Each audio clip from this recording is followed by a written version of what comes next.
Président, Monsieur le ministre, chers collègues, vivre paisiblement, sans crainte de se voir soi-même ou ses proches ni insulté, ni molesté, ni privé du peu dont on dispose, telle est l'aspiration légitime de l'ensemble de nos compatriotes.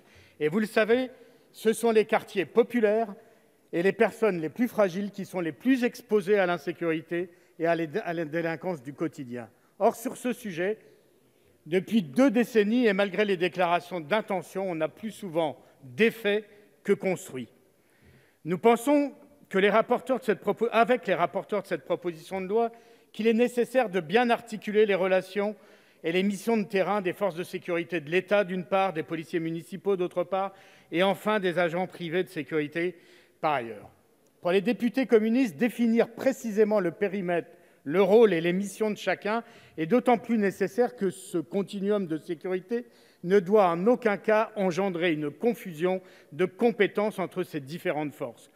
Or, si l'État ne dispose plus aujourd'hui du monopole de la sécurité, celle-ci reste et doit rester une prérogative régalienne. C'est pourquoi nous entendons réaffirmer solennellement notre attachement à la police républicaine, une police au service de tous les citoyens, qui leur assure une protection égale sur l'ensemble du territoire de la République.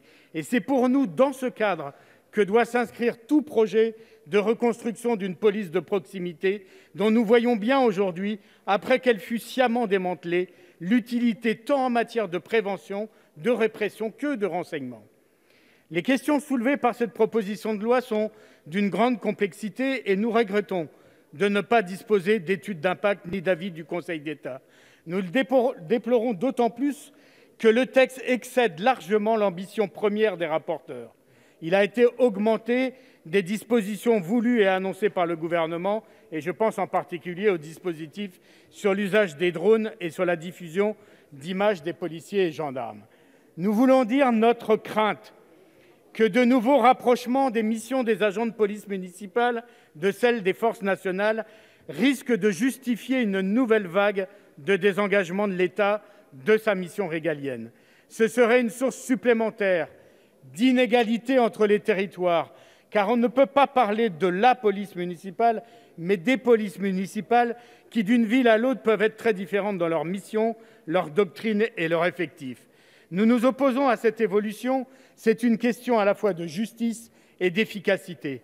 De justice d'abord, car réaffirmer que l'État est le garant de la sécurité sur l'ensemble du territoire de la République, une et indivisible, c'est se prémunir contre les disparités, l'existence d'une sécurité pour les riches et d'une sécurité pour les pauvres. Et ce n'est pas une simple formule quand on sait que d'ores et déjà, dans un département comme la Seine-Saint-Denis, un officier de police judiciaire suit en moyenne 300 dossiers quand son collègue de la ville voisine de Paris en suit, lui, que 80. C'est aussi une question d'efficacité. Dans un contexte de menaces nouvelles, menaces terroristes, mais aussi de crise sanitaire inédite, de crise sociale aggravée, l'État de droit et son autorité doivent être confortés. S'agissant des agents de sécurité privés, la régulation de ce secteur en pleine expansion est indispensable.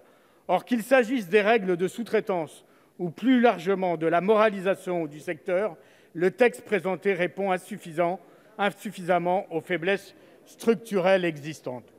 Enfin, s'agissant de la captation d'images, nous alertons sur le fait qu'ils ne doivent en aucun cas porter atteinte aux droits fondamentaux. Nous sommes conscients des risques et favorables à protéger et à davantage sanctionner les menaces ou les violences à l'égard des détenteurs de l'autorité publique, les policiers bien sûr, mais on pourrait aussi évoquer les enseignants ou encore les gardiens d'immeubles. Pour autant, la liberté de la presse et le droit à l'information relatif aux interventions de police sont indispensables à notre vie démocratique. Mes chers collègues, l'efficacité de la réponse policière aux besoins de sécurité de nos concitoyens ne passera pas par plus de confusion, mais par le renforcement d'une police républicaine, le rétablissement du lien de confiance entre population et forces de l'ordre, articulant alors efficacement les mesures de prévention et celles de répression. Ce n'est malheureusement pas le cas de cette proposition de loi. Merci, monsieur le député. La parole est